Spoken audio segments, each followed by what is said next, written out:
الخير يا حلوين، يا رب تكونوا كويسين وبألف خير ويكون يوم سعيد عليكم يا رب. زي ما قلت لكم امبارح، النهارده انا هكون صايمه ان شاء الله، وان شاء الله هشارك معاكم بقى كل حاجه. النهارده هشارك معاكم، بس انا في يومي النهارده مش هعمل حاجه، بصلي وكده. فان شاء الله بس هشارك معاكم الفطار ان شاء الله. دلوقتي هشوي فراخ وهوريكم هشويها ازاي، ويا ترى هحرقها ولا هعمل فيها ايه. خليكم معايا عشان تشوفوا انا هعمل ايه. متبله الفراخ يا جماعه، شكلها يعني انا ممكن اكلها كده من حلاوتها. تقريبا هي حاطه طماطم مع فلفل، يعني الحاجات اللي هي ضربه حاجات في الخلاط اللي هي بتكون ايه التتبيله بتاعتها. فلفل اسود، فيها كاري، فيها كذا حاجه. هي قالت لي عليهم بس انا ايه يا جماعه انا بنسى. بس الفرخه دي ما شاء الله ما شاء الله يا جماعه، الفراخ دي تحفه تحفه وحجمها كويس، ومامتي مقطعها حلو. دي اهي شويه كده يا جماعه. بقى لما نقرب بس كده على المغرب هاخدها واشويها.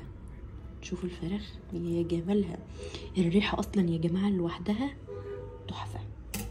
انا ممكن اكلها كده من حلاوتها يا جماعه. الفراخ ما تبقاش حلوه غير لو في بصل، في فلفل رومي، وفي شطه اللي هي الفلفل بيبقى حار ده. تحفه يا جماعه بقى. يعني الحاجات دي بقى انا جهزتها اهو، وجهزت الفحم التحفه ده اللي تبقى فحم ده بقى يا جماعه غير اي فحم تاني، وريحته بتكون جميله قوي قوي قوي. يعني يا ريت اقدر بالفيديوهات دي اوصل لكم الريحه، بس فعلا هتشوفوا بقى الشكل في الاخر هيبقى ايه. انا لسه هشوي الفراخ دلوقتي وايه وهكمل ايه معاكم. شوفوا يا جماعه الجمدان. طبعا يا جماعه محدش ينفع يشوي فراخ من غير البصل والفلفل وكل ده، لان بصراحه بيودي الفراخ وبيودي بيبقى تحفه، وهو مشوي كده بيبقى حاجه تانية بصراحه. استنوا بقى كملوا معايا الفيديو، شوفوا الفحم الخطير ده. اكيد كل الناس بتستخدمه، بس هو فعلا بالنسبه لي من احلى الفحم اللي احنا بنستخدمه. الفراخ اهو على الفحم ما شاء الله يا جماعه، بجد على الريحه والتتبيله وكل حاجه ما شاء الله اللهم بارك. بجد انا نفسي اوصل لكم الريحه الجامده دي يا جماعه، بجد خطيره خطيره خطيره. اسيبكم بقى كده واشويها كويس، يا رب يا رب ما تتحرقش مني، عشان مامتي يعني هتطلع عيني لو حصل لها حاجه. احنا صايمين النهارده، ربنا يا رب يجعلها سنه سعيده علينا وعليكم، كل سنه وانتم طيبين. ده الفطار بتاعنا النهارده، ان شاء الله الفراخ تنصفني وتطلع كويسه. هي شكلها خطير يا جماعه. استكمل معاكم الفيديو بقى وهي بعد ما تتشوي كده وخلاص بقى تاخد اللون، هرجع لكم تاني. ده يا جماعه بقى اخدت لون كده ايه، حاجه بسيطه يا جماعه. والله انا مهما اقول لكم شكلها، يعني شكلها والريحه، ريحه الفحم مع ريحه التتبيله، بجد بجد حاجه كده فوق الروعه. انا زي ما قلت لكم يا جماعه، انا مامتي شاطره جدا جدا جدا جدا جدا. من هنا بجد السنين جايه شاطره قوي في الاكل بجد، لانها بجد نفسها حلو قوي في الاكل. فبجد يا جماعه شكلها لوحده حته تانية. شكلها بقى يا جماعه مع الفيو الخطير بتاعنا حاجه فوق الوصف ما شاء الله اللهم بارك. ان شاء الله في رمضان هعمل لكم بقى حاجات جامده جامده جامده. رمضان طبعا شهر الخير، وكل يوم بيبقى فيه الخير موجود الحمد لله، فكل يوم ان شاء الله يكون موجوده معاكم. دي انا قلبتها ولسه منتظرين الشكل الاخير، ويا رب يا رب يا رب ربنا يستر يا رب، ربنا يستر يا رب، ونفطر النهارده على خير. دي خطيره بجد خطيره، كل ما اشوفها بفضل فحيره. يا لهوي على شكلها، ويا لهوي يا لهوي على ريحه الفحم. يا رب اللهم بارك، ويا رب يا رب دايما بيتنا يكون عامر بالخير، احنا ويا رب وجميع المسلمين. حاجه كده يا جماعه من الاخر، بجد بجد من الاخر.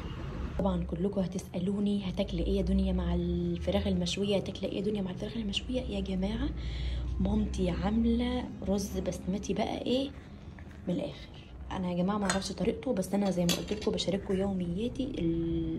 الرز البسمتي شايفين يا جماعه، الواحد لو مش يعني انا لو فتره دلوقتي كان زماني ايه جربت ما شاء الله اللهم بارك اللهم بارك. الرز الواحده بوحدتها حتى مش لازقه في بعضها وحاجه كده يا جماعه، بسم الله ما شاء الله، تحفه تحفه تحفه. عشان لسه مولعين عليه فحاسه الكاميرا عليها بخار كتير كده فهمسحها وارجع اصور لكم تاني. يا جماعه شايفين يا جماعه الرز الواحده بوحدتها كده حاجه بامانه بامانه تحفه تحفه تحفه تحفه. الكاميرا رجعت اتعملت تاني. على العموم يا جماعه الرز خطير خطير خطير، وبجد بجد لو عجبكم ان شاء الله المره الجايه هقول لكم الطريقه بتاعته ايه. يا ولاد للبخار ده اهو حاجه كده يا ولاد، والله عظمه عظمه على عظمه ما شاء الله اللهم بارك. يا رب دايما بيتنا يكون عامر بالخير يا رب، ويجعلها سنه سعيده علينا اللهم امين يا رب. بامانه تحفه التحف تحفه التحف تحفه التحف.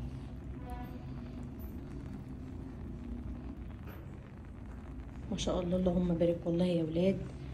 وفي جزر واحنا بنحب الحاجات الحاره، مامتي بتحط لنا فيه فلفل بيبقى جامد يا جماعه قوي. شوفوا الفلفل القرن الحر ده اللي هو بتاعي اصلا تحفه تحفه، ولسه بيتعمل اصلا اهو. نغطي بقى عليه لحد ساعه الفطار. خلصنا الفراخ تحفه تحفه تحفه تحفه، ريحه وشكل وكل حاجه بجد يا جماعه اللهم بارك جميله. بس للاسف فضلنا نشوي بقى، فضلت اشوي فيها لحد ما المغرب اذن ولسه ما فطرتش. قلت اوريكم الاول الحلويات دي وبعد كده اروح افطر ان شاء الله. كل سنه وانتم طيبين يا رب، وربنا يجعلها سنه سعيده علينا كلنا.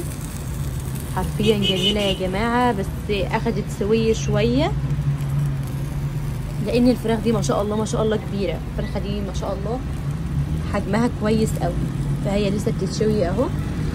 وهقفل الفيديو بقى واروح اكل، وبالهنا والشفا على قلبي. الحاجات التحفه دي خطيره يا جماعه بجد. الفراخ المشويه في حته تانية عندي.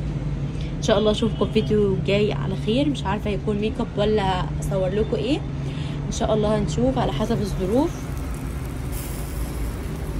شوفوا الجمال يا جماعه اللهم بارك ما شاء الله، تحفه تحفه تحفه. اشوفكم ان شاء الله على خير في الفيديو الجاي. هتوحشوني جدا جدا جدا. مع الف سلامه.